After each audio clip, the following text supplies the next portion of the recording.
Alright, today we will be talking about the inverse trigonometry functions and its application in right triangles. So it comes from, again, solving the right triangle. Before we say, when we solve the right triangle, we know this is 90 degree. We probably know this is 60 degree. And then we know one side. For example, we can say this side is like a 4. Then through picking the correct trigonometry, you will be able to figure out A and B, and also this angle here. So that means you solved everything about this triangle. Great. Now think about the same thing this time. It's a right triangle, but instead of giving you a side and an angle, I give you two angles, 4 and 6. Now I ask you to solve the right triangle. So you can see you don't know any angles here. So you can easily find the other side through Pythagorean theorem. But to find the angle, the best you can do is, for this case, if you take theta, the best you can do is you can know one trigonometric value through the ratio of the sides. For example, in this case, tangent theta, which is 3 over 2. And you wonder, if I know the tangent theta is 3 over 2, what is theta? Okay. Before you know what theta is, you want to know what the tangent is. Now you want to go backwards. So if you write it down, it's a very straightforward relationship. So let me give you another example. We do know sine 30 degree is 1/2. But now we want to switch our mind and try to say, hey, there is a theta, or x. Its sine value is 1/2. What is x? So can you see it's exactly the same thing as before, except before you go from 30 to 1/2, now you want to go to 1/2 to 30. That's exactly what we mean by finding the inverse function. Okay? You know 30 goes to 1/2. Now if I know 1/2, can you backtrack 30? That's what we want to find the inverse function. Inverse trig function.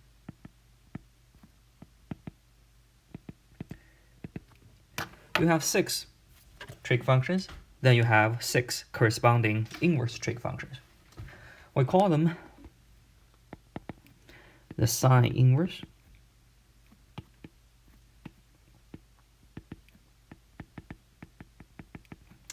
the cosine inverse, and the tangent inverse.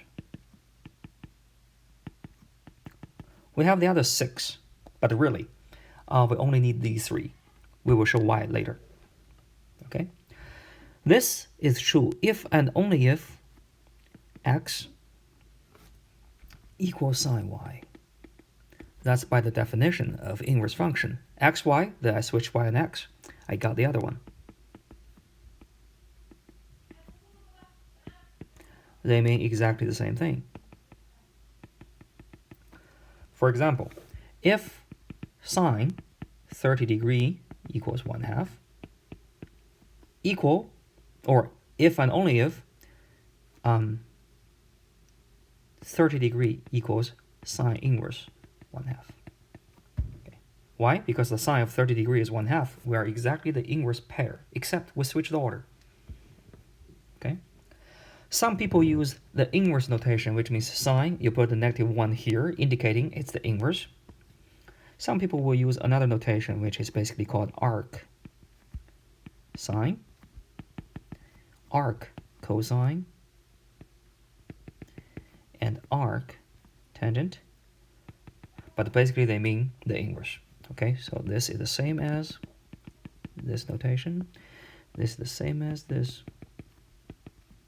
This is the same as this. To be consistent with the book, we are going to use the notation below, but in the web work, you may see both.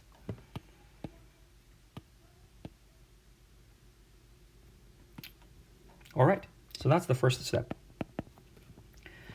Can we do some examples? Very easy.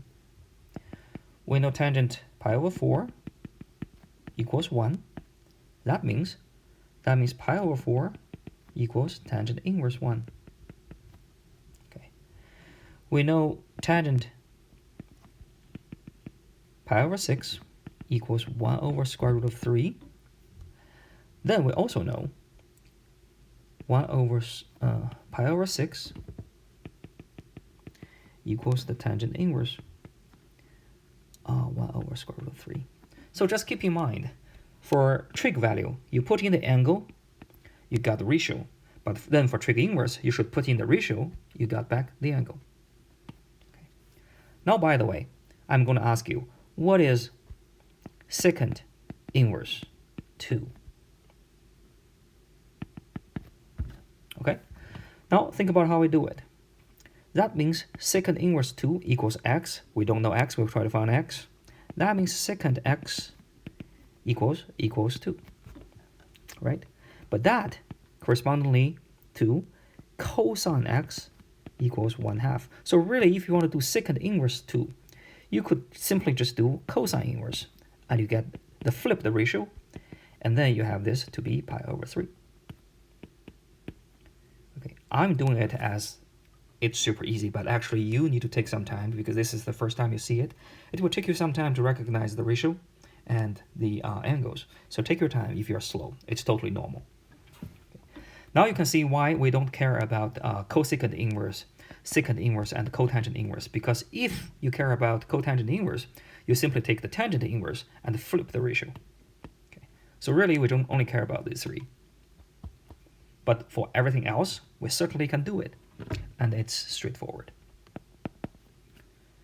Great. Now I need to ask you a second question. Let's say sin x equals 1/2. Okay.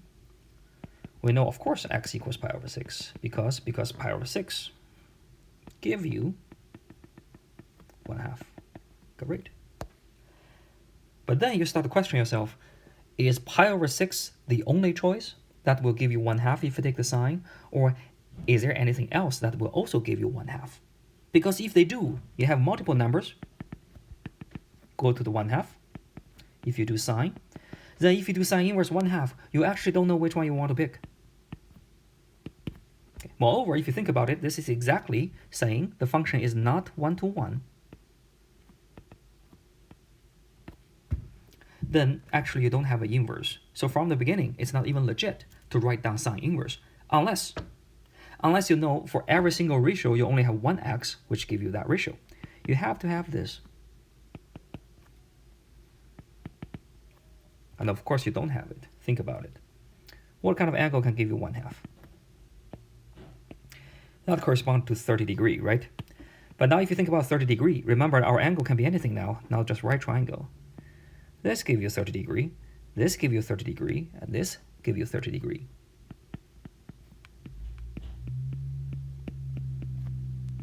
So actually, if you just look at the quadrants, all of these four angles, they all give you 1/2 if you do sine.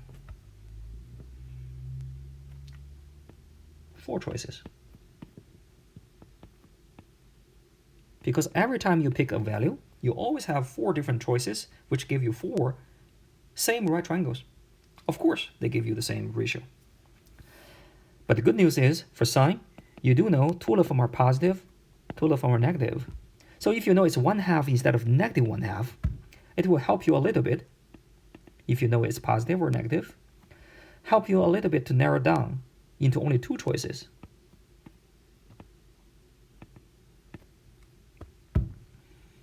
Okay, so we're only going to pick these 2. If we know it's 1/2, if we know it's negative 1/2, we're going to pick these 2. So the sign does help to narrow down things to 2. Okay. Now even for that, you do have 2 choices, which means it's not 1-to-1. That means if you are looking for sine inverse 1/2, you do have 2 choices. It can be pi over 6. It can be 5 pi over 6. They're both positive. Okay. Moreover, if pi over 6 works, pi over 6 plus 2 pi, which is 13 pi over 6, also works. Why? Because if you take an angle, you do another 2 pi, you still have the same terminal side, you still have the same trigonometry. You do another 2 pi, you still have the same trigonometry. So actually, you have this one plus a 2n pi. You have this one plus a 2n pi. You have infinitely many. Okay. So finally, what do? Number 1, we say we only care about anything that is small. So let's not worry about 2n pi. Next, we try to restrict to delete this to make sure that we only have this one single choice. Otherwise, you have too many choices. So we do that by restricting the domain.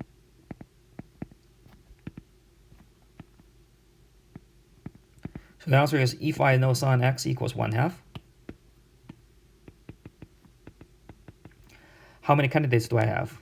I have pi over 6, 13 pi over 6, and just keep plus 2 pi, 2 pi, 2 pi. I have a lot of choices. I have 5 pi over 6 plus 2 pi plus 2 pi plus 2 pi, keep going. Okay. But then I say, but I will only take the one because I only restrict my domain to be a legit interval. So how do we do that? Think about it.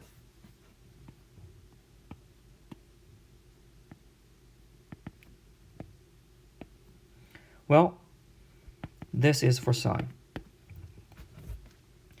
We want to make sure that every possible value of sine got picked.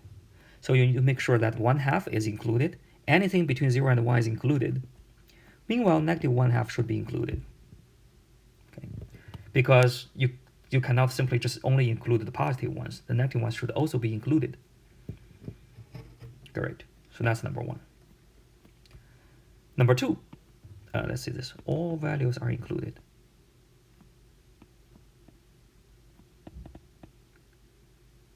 So at least you should have a positive, you should have a negative. Okay.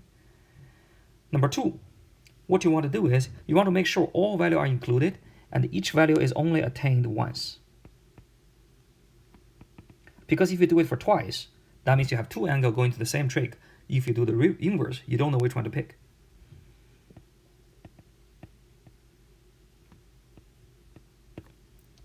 That means if you pick this one and this one, then the value here repeats with the value here because they are both positive. They have the same triangles. These two things have the same sine value. You don't know which one to pick. So if you have 2 positive quadrants, you can only pick one of them. Otherwise, you pick too many. The things start to repeat. Moreover, you want to pick both negative and positive. With that in mind, we end up with this interval. Okay. Going from here all the way to there. In this way, everything negative got picked, everything positive got picked, and they never repeat. If you go a little bit further, this part starts to repeat itself. So cannot go. Okay, and this one cannot go further either, because then you start to repeat your negative values. We still have a choice. This is from here to here. That's one choice. Or you can say it's from negative pi to positive pi over 2, because every time you add a 2 pi, you don't change the value.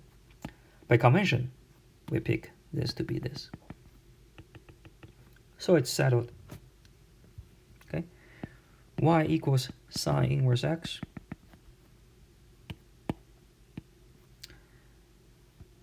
The domain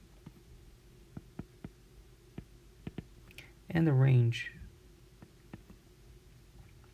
The domain is from negative 1 to 1 because your sine value could never be bigger than 1. And it's exactly 1 here and here. Your range is going to be everything from negative pi over 2 to pi over 2. Cosine inverse x is going to be from negative 1 to 1.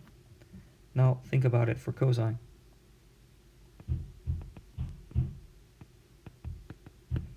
You need 1 positive, 1 negative, and only 1 positive, only 1 negative, not 2 positives. Therefore, you can only pick this. That's going to be from 0 to pi. Finally, for y equals tangent inverse x.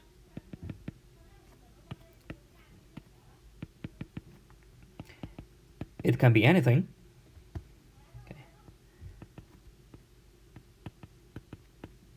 You can pick these two, that will work. You can pick these two, that will work, because you have 1 positive, 1 negative, and only for once. But there will be one which looks nicer.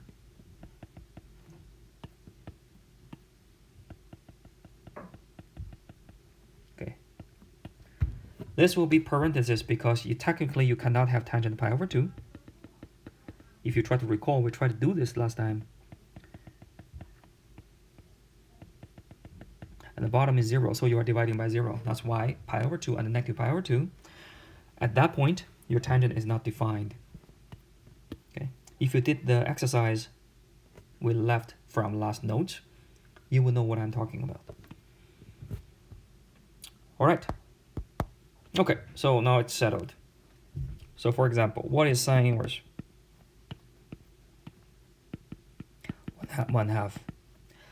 I know pi over 6 works. I know 5 pi over 6 works. I know 13 pi over 6 works, and so on and so on.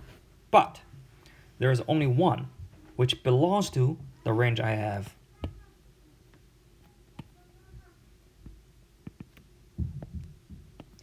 This one, this one, this one, this one. Remember, they all give you 1/2, but I'm not going to include this and this because I only want everything from here. Now, which of these two do you know? Well, you know this one gives you 1/2, this one gives you negative 1/2. Therefore, I am looking at this one, and that is going to be pi over 6.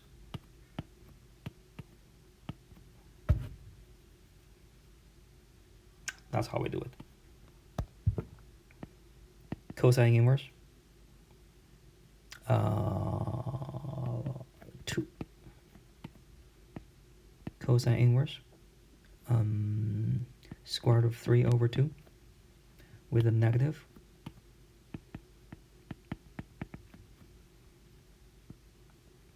How many different choices you have? Well, number one, you know, cosine something equals this. That must be pi over 6, sorry, pi over 6. But then I have this choice, this choice, this choice, and this choice.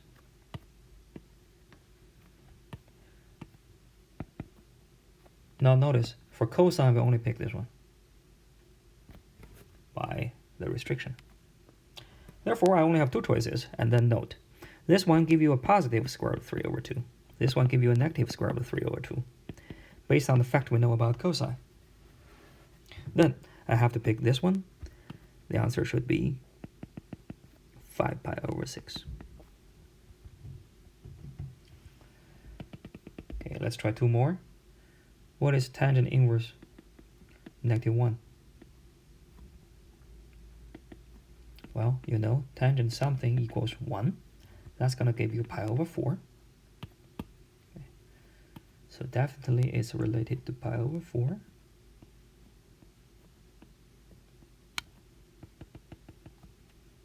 Okay. However, I do only pick everything from here according to the restriction. Otherwise, I have too many answers. And then this one gives you positive 1. This one gives you negative 1 for your tangent value. Okay, remember for tangent we have positive, positive, negative, negative. Therefore, for negative 1, we should pick this, which is negative pi over 4, which belongs to the range we just did. Even though there are other ones which are qualified, but once we restrict our domain to be this, we only have a single choice. Therefore, it's invertible. We can find the inverse. Okay, some quick exercise for you to try right now. Just pause the video very quickly.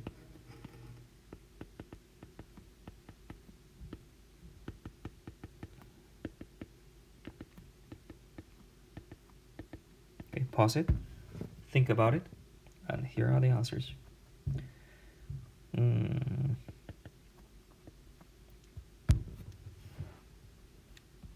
Okay, again, I'm not doing interactions in class, so everything may seem like so smooth and this fast, but really you should pause at any time and rewatch it if you need some more time. Okay, there's no people interacting with me, so that's why I go really, really quickly. It's almost like a pure statement, but it is very normal for you to get stuck at any time. So take your time. All right. So that's how we do sine inverse and cosine inverse. So far, we have done everything by hand.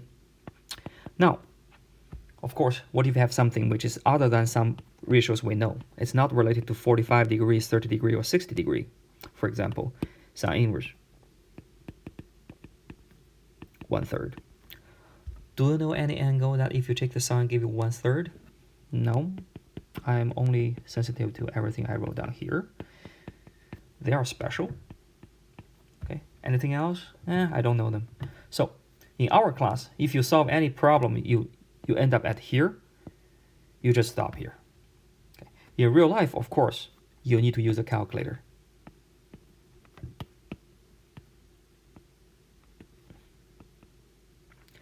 So in our class, stop here. Okay, write this one as your final answer, and you will be good. But of course, in real life, you need to use a calculator. Most calculator, any scientific calculator actually has the trig inverse. Okay, so just simply type in everything. Oh, sadly, this one doesn't have it. Okay, let me use Wolfram.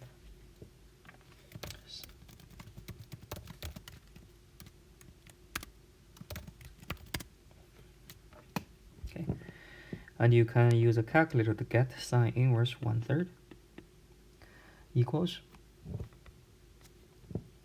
0.34.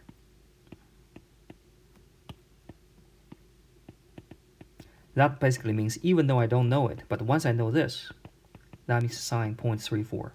I don't even know what that angle is. But if you take the sine, it should be 1/3.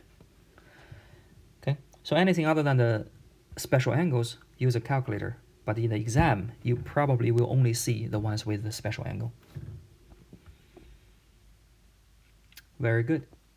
So when you use a calculator, there are 2 tips to keep in mind.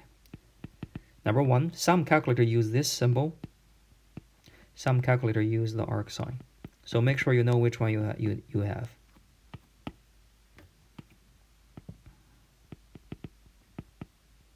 Okay. Second, usually the calculators do not have secant inverse, cotangent inverse, or cosecant inverse. But then again, like I said, once you want to do cotangent inverse 2/3, you simply just do tangent inverse 3/2.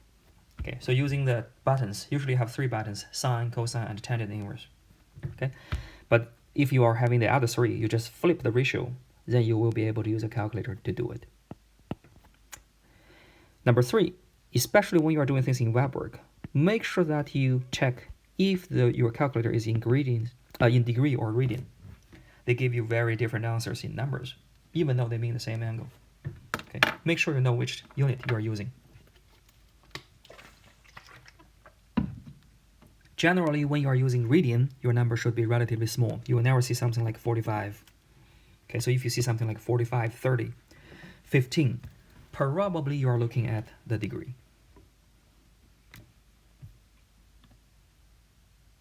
All right, that's it. Now, second thing.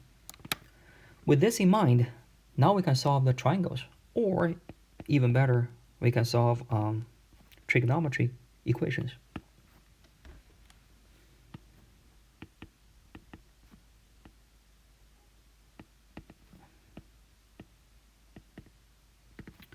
Let's go over several examples. There's nothing tricky here. The first one is, like I said,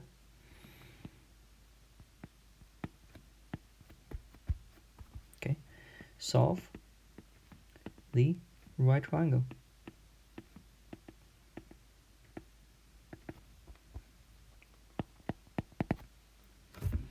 That means we need to find this angle here, and this side here. For the first one, if I name this one to be C, it's very easy to solve this one by Pythagorean theorem.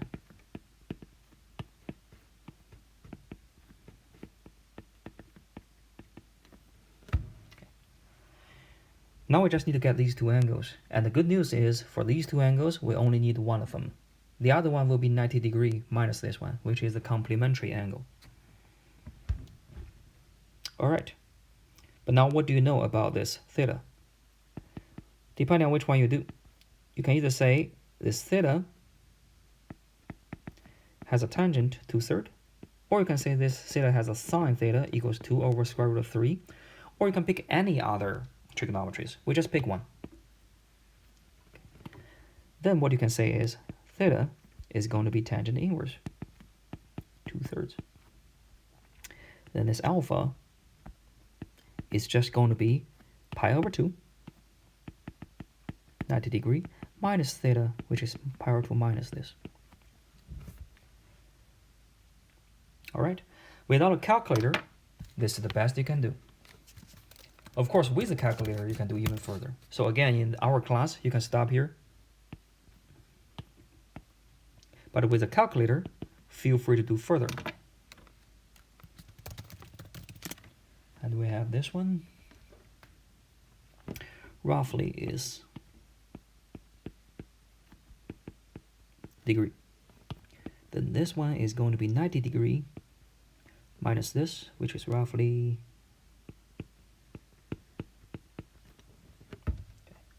for our class, stop here. So it's easier actually than using a calculator. So now we can solve for any right triangles as long as we know two things about this right triangle. Before, we need to know a side, we need to know an angle. But now with the introduction of inverse trig, even though you don't know an angle, you know two sides, you can backtrack this angle using trig inverse. So you can solve any right triangles. That is good. Okay. Now let's check another type of example. The idea is find an angle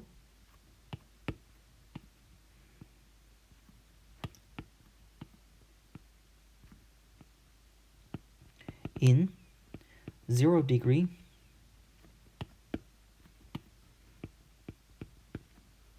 and 180 degree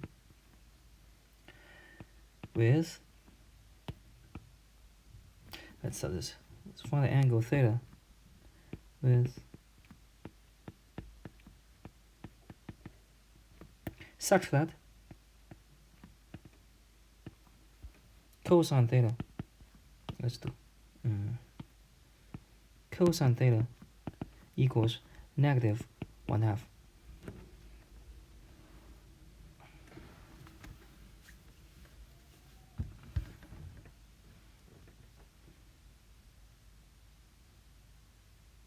Oh, let's take it back.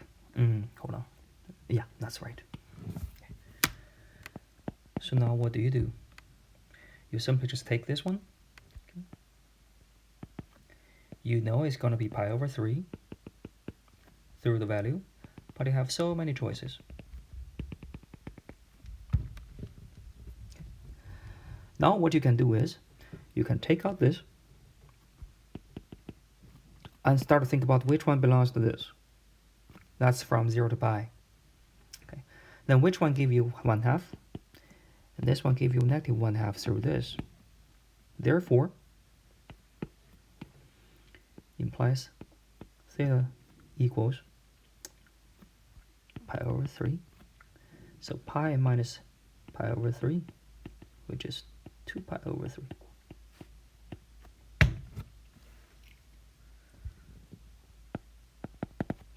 That's solving an equation involving theta. Let's do another one. We know sine theta equals 1/3. Okay. Find, and we know theta is in, let's not do sine, let's do cosine. And we know theta is in quadrant 3.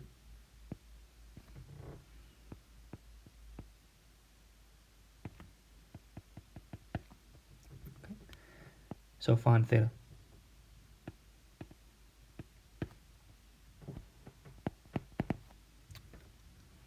So what do we have here? Number one, it's not an easy angle. So I do know if I take the cosine inverse, this will be the angle. Cosine inverse 1/3. I don't even know what that number is, but I do know this is the angle. Okay. Now what do you have? Take it back. This should be cosine, should be negative here. Okay. Now what you have is, you have this, you have this. All these angles are possible. This one give you a positive cosine, this one give you a positive, this one give you a negative, and this one give you a negative. Okay. So if you know cosine theta equals negative 1/3, you should pick these two because it's negative. Now in addition, they give you a hint, that is, it's in quadrant 3. So really, what you should do is, you should pick this one. Okay? To write that thing down, you know this is the same as this. So your theta should be pi plus this, which is nothing but cosine inverse 1/3. Without a calculator, This is what the best you can do. And then when you finish, don't forget to add this. Because, yes, you do know it's in quadrant 3, but you don't know if it's this one, or maybe it's this one after another complete cycle, or maybe after 2 complete cycle. So that's why you added 2 and pi, if you're not sure which one it is, because they all share the same terminal side.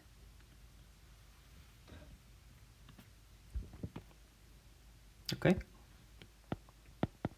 I think that will be all. We don't need more examples, do we? Try the homework. And if you have more, bring it to this week's discussion. We can have more examples. But I think the idea is quite simple. Okay?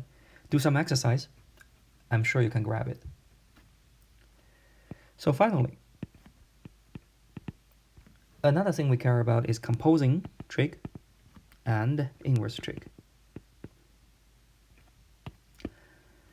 It can be useful for some physics problem, but for now, it's just an exercise to help you to play with the concept so you know it better. Take a look at like this.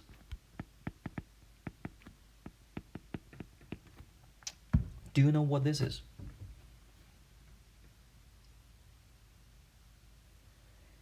It looks confusing. So for me, usually what I do is, I want to know which one is the angle, which one is the ratio. And I do know that whenever I have some inverse, that refers to an angle, right? So I just say, hey, I have an angle. The angle is given by this. What I want to know what is cosine theta. Okay? And what do you know? You do know theta equals this, or equivalently, we are more familiar with this means sine theta equals 1/2. If I write down this, automatically I get this. But I prefer this because I don't want to think in terms of inverse. So, knowing this, you want to know what cosine theta is. But knowing it is the same as this, so the problem transfer to, if you know sine theta is 1/2, what is cosine theta?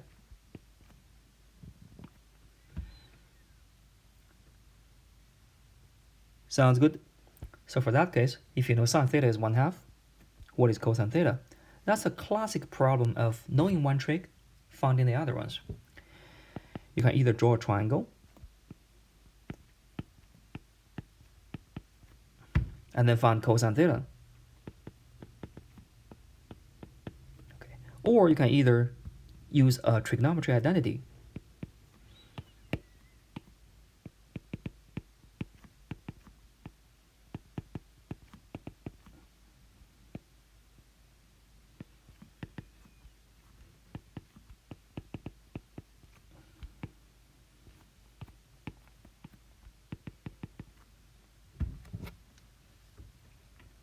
Okay, now you can see the problem.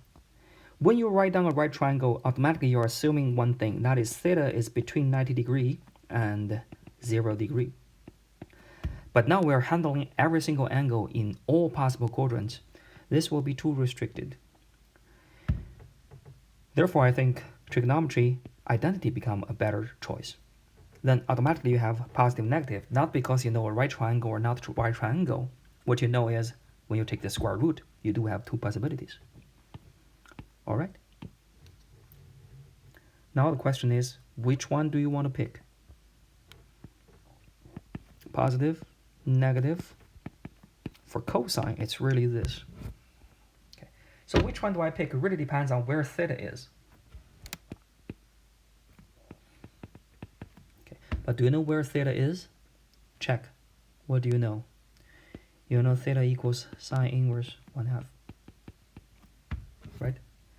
The moment you see sine inverse 1/2, you know your theta cannot be any choices because sine inverse 1/2 do have a domain restriction. If you recall, theta should be between this and this due to the definition of this sine inverse. Therefore, theta is here. It's either quadrant 4 or 2, but we don't care about which because in both of them, this one is going to be positive for cosine.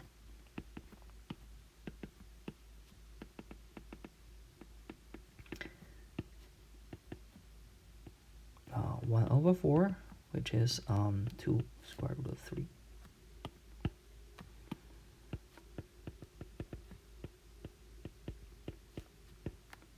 Okay. And it's a very solid positive because I did draw the quadrant and realize, well, it's going to be the positive one.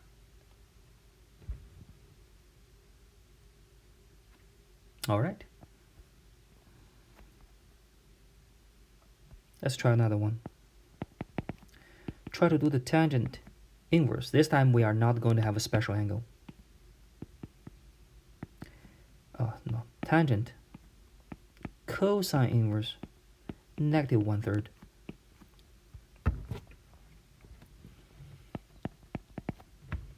Okay, same thing, it's complicated. Let me clarify by using a variable to say, hey, there is an angle, the angle is called cosine inverse negative 1/3. Then automatically you know cosine theta equals negative 1/3. And now we are smart. We know the quadrant. Once we see cosine inverse, we know theta is between this and this.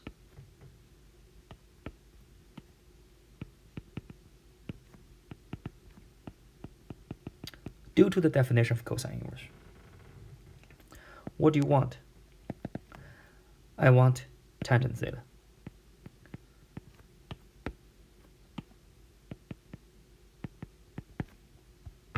Okay.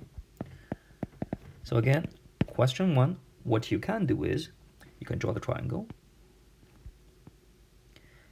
Now you ignore the negative because there's no way you can get the sign. Triangle only give you something positive. So 1/3 for cosine. Therefore, this is going to be square root of 3 squared minus 1, which is 2 square root of 2. Tangent theta equals this. Okay. But automatically you know you do have this choice and this choice, which right triangle cannot tell you. So you are still not sure which one this is. So the next job is try to figure out, well, what do you know? You do know cosine theta is negative 1/3. Okay, so now this is your cosine. If it's negative 1/3, it's going to be one of these. Now, through the definition, you know it's between 0 and pi. Therefore, you only have this choice. This one is not qualified. We pick this.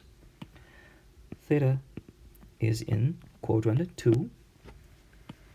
Therefore, tangent theta should be negative. Okay, if it's in quadrant 3, it's going to be positive for tangent. But with the information from cosine inverse, now we know we should pick this one. Okay, or you can go to the other choice. You want tangent theta. Okay, but now what you know is cosine theta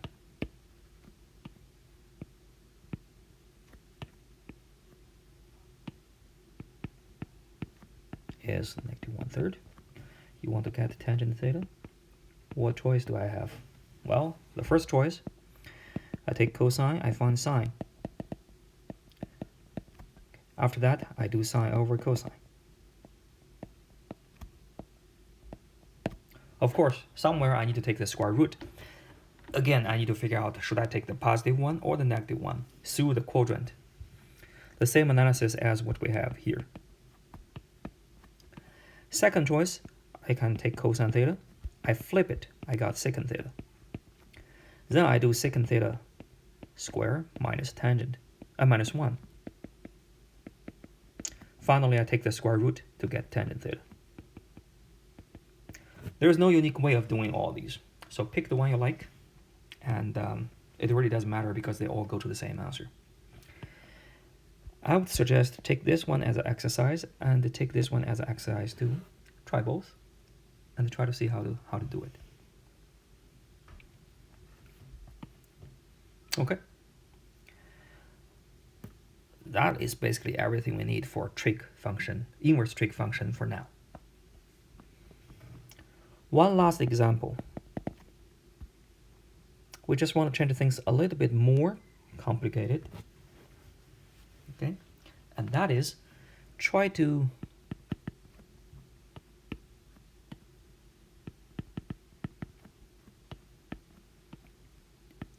do this, but this time we don't know the actual ratio. We just say express.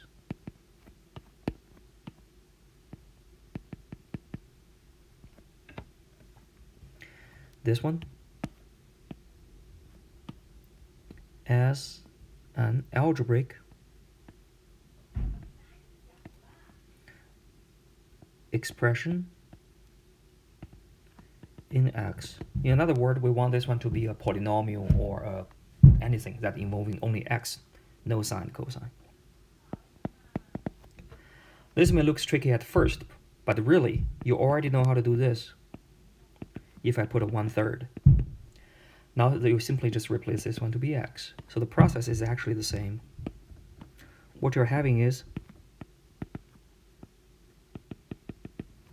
okay, then what you know cosine theta equals x. Okay, moreover, cosine inverse, so 0 less than theta less than pi. What do you want? You want sine theta.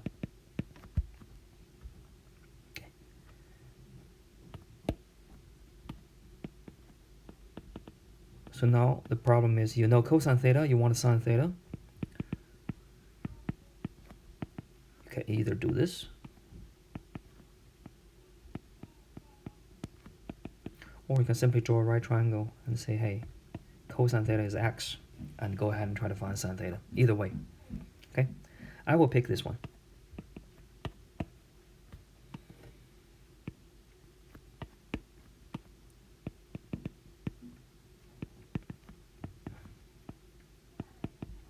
Now, before you have 1/3 or anything, you're just putting a number.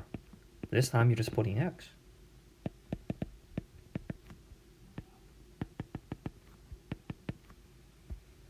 Okay.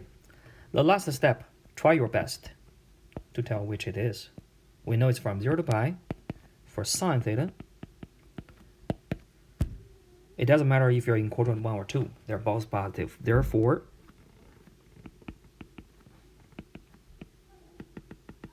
we've finished. Okay, so even though you have something which we didn't give you a number, but you can still complete the same thing.